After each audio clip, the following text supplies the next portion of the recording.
No guests in the first part of Tri-City Sports Now, old friends and a new one coming up in this hour. Right now, of course, you know him, Jerry Bonkowski, the right rev of speed. An off week for NASCAR because yesterday was Easter Sunday, but they'll be resuming the schedule with the second quarter, which Jerry reminds me of, in Talladega, the second quarter of the schedule beginning this weekend, actually, down in Alabama. By the way, after Jerry at 1:15, we're going to talk to Jay McCauley, the new Wofford basketball coach, as I really pride myself on the Southern Conference coverage. And then at 1:30, SoCon John Hooper. Of course, a lot of conversation on the surprising move of Jerome Rodriguez to leave ETSU and go pro. But before we can get there, let us now talk to Jerry Bonkowski. I am kind of curious. I know that NASCAR, for as long as I can remember, has taken Easter off, but did they ever run on Easter, or is it just that's something you do not do on a NASCAR fan base? You know, I think, and I may be wrong, but I think way back in the day there may have been a few times they ran on Easter, but I can't say for certain. But, you know, it's kind of a good time to have a break in the season. We just finished the first quarter of the season, first 9 races, and, you know, it's kind of a good time to not only have a weekend off to spend with family, but certainly to reevaluate, you know, where your team is at. I mean, for those teams that had success, you know, they're obviously going to continue the business as usual in the second quarter of the season, and those teams that have not had success, they're going to have to, you know, maybe reevaluate what they've done and maybe try a few different things starting with Talladega for the second quarter of the season. Well, of course, this is a different track. We haven't had really something like this. I mean, the Super Speedway at Talladega stands alone. This will be the first race they're going to use there with the spacers, if memory serves, not the restrictor plates. And so, you know, I looked through, I'm on NASCAR.com right now, and they're talking about the wildest Talladega wrecks. I mean, I even was watching a little bit ago, going through NASCAR history, Tiny Lund's fatal wreck in 1975, because I think it was one of the very first sports stories that, yes, as a very little boy, that I can really kind of remember, you know, watching the 6 o'clock news in Columbia, South Carolina, and all this. But what I wanted to ask is, what do you think the change is going to be? We've talked about this, but will we see lower speeds than, you know, the 200 plus that we've normally seen at Talladega over the years? Do you think this can make it a safer race? I've always wondered if if having all the cars closer to the pack doesn't make it less safe race. But what do you think the effect of the spacer is going to be? Well, I mean, really, we don't know. That's the biggest thing. I mean, you know, I think there's going to be a lot of, you know, caution, if you will. I don't mean, you know, yellow flags, I'm not caution drivers, because they have to kind of see how this new package spacer is going to run at the, you know, the biggest track on the circuit. I mean, and you know, I said this last week, and I'll continue to say it. I think that this is going to be a totally different Talladega race than we've probably ever seen. I mean, I would not be surprised, given the uncertainty of the, you know, what spacers are going to bring to the table, so to speak. I would not be surprised if we don't have, you know, the almost the obligatory big one.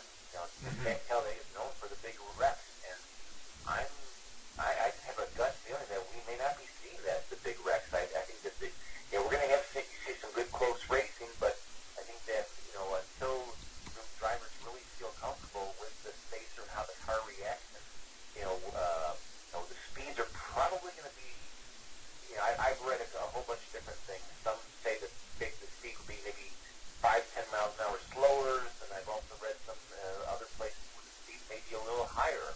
So there's just so much uncertainty for everybody, not just the drivers, but the fans, the media, the teams. You know, so it's kind of just we wait and see what happens Sunday, and then we kind of look back at what the race, you know, how the race played out, and then we start talking about the next time we go to Talladega later in the year for the playoff race. You want to know what I thought was big this past week? In terms, there's always that argument: are, you know, stock car drivers athletes? But Jimmy Johnson running the Boston Marathon in about 3 hours I mean, I've known people that run the marathon, but they're, happy if they can get done in less than 6 or so. To do it in less than 3, or not less than 3, but I think it was 3:09 is what's going on, just a few minutes more than 3 hours. I mean, to win the marathon, you generally are doing a, 2 and, 22 and 30-minute time or so. I don't know, did you have any thoughts on, boy, do you mean at this age, running a 3-hour marathon? I was very impressed. Do you have any opinions on that? Oh, yeah, I'm very impressed, too, but at the same time, I'm not surprised.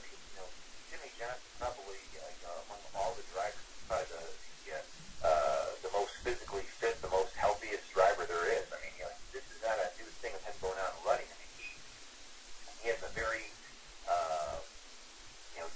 regimented workout program. I mean, he does, running, he does swimming, he does, biking. I mean, he just has become a real strong advocate of, doing as much as he can physically to not only improve himself as a person and his body to improve itself, but, what he does, when he's out running or riding or et cetera, it does translate to what he does behind the wheel, too, because it helps his, his endurance, it helps his stamina. I mean, there's just so much things. Yeah.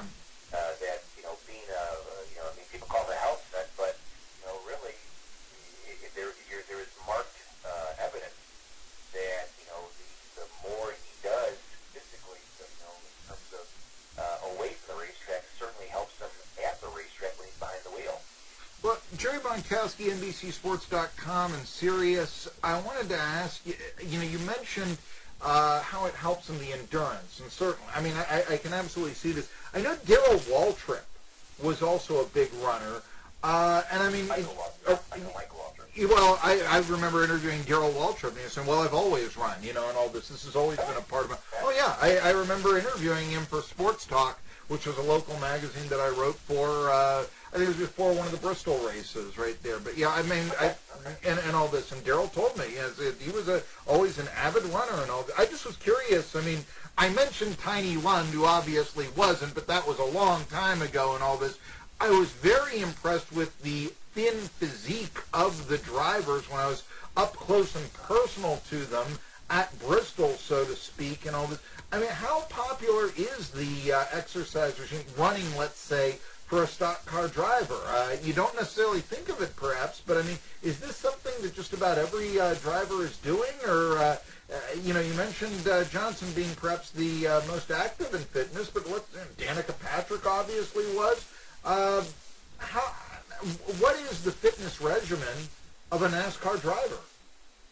Well, every driver has a different regimen in how they prepare themselves, not only for the season, but also what they do physically during the season. And, some guys, do running, others, do biking, others do swimming. I mean, there's just a large cross-section of what these drivers do to keep themselves in shape. I mean, the one thing that we've found over the years, and you kind of alluded to it, Marky, is that we don't see very large drivers anymore. I mean, we may have seen them, back in the heyday, back in the 50s and 60s, but we don't see the big drivers anymore.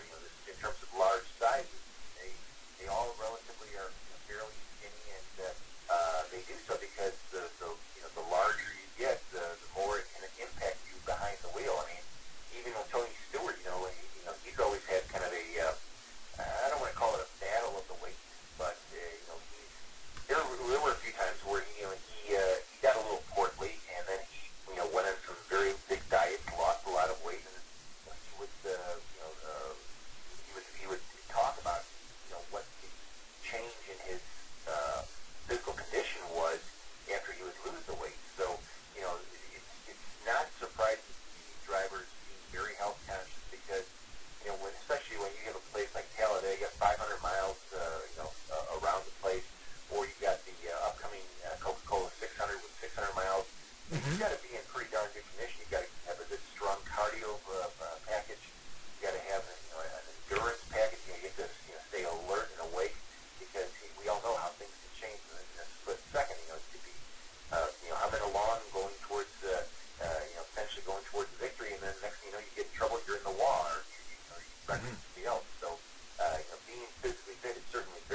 I certainly could. When I was looking, they seemed to me to be that way. I mean, when I was up close and personal to them, and, beforehand, when I was up close and personal to a driver, it might be, a friend of mine in the Charger series or something, watching the pits and all that. But, yeah, it's a little bit different, I would imagine, certainly. And even from the days of Dale Earnhardt, let's say, I can remember reading a story about Dale Earnhardt Sr., and I just put down 38 chicken wings or something like that, So, hey, it's going to be single-car qualifying at Talladega this week, and not the 3 cars on a track, that sort of thing that has had so much conversation. Do you think this could be the beginning of having single-car qualifying return full-time to NASCAR, or how significant is this? I think it's just a matter of we'll wait and see what happens. Mm-hmm. I think that, the drivers this year have, they've played a lot of, people say, but saying the same word, they're playing a lot of games. That was like the incident we saw at Fontana, where nobody went out and did a final qualifying run before time expired, for the final round. So I think that, this is, NASCAR's going to watch very closely how the qualifying at Talladega goes. I believe there's going to be a few other races where the qualifying format will be a little bit different. That's my understanding. So I think that, we will likely see some kind of modification next year in qualifying, and I think that what we're going to see at Talladega this weekend, or other tracks coming forward, will go a long way towards determining what exactly the qualifying procedures will be for 2020. He's Jerry Bonkowski, and I know next time when we have him on, because I know that Jay McCauley is coming up in the bullpen, Wofford's basketball coach, newly named, so I want to get to him. But this Friday, I definitely want to ask you about what drivers are going to be those that, are the ones to watch in the second quarter of the season coming up, because I know that you mentioned after the break and reevaluation and all that, what's Jimmy Johnson, Kurt Busch, can Kyle continue to dominate? All those questions coming up. We'll talk about that with Jerry on Friday. But until then, the new Wofford men's basketball coach, hey, Jerome Rodriguez no longer at ETSU. The case now for a 2-horse race in the SoCon next year has just been made. And we'll talk about it with the Terriers' new coach after this.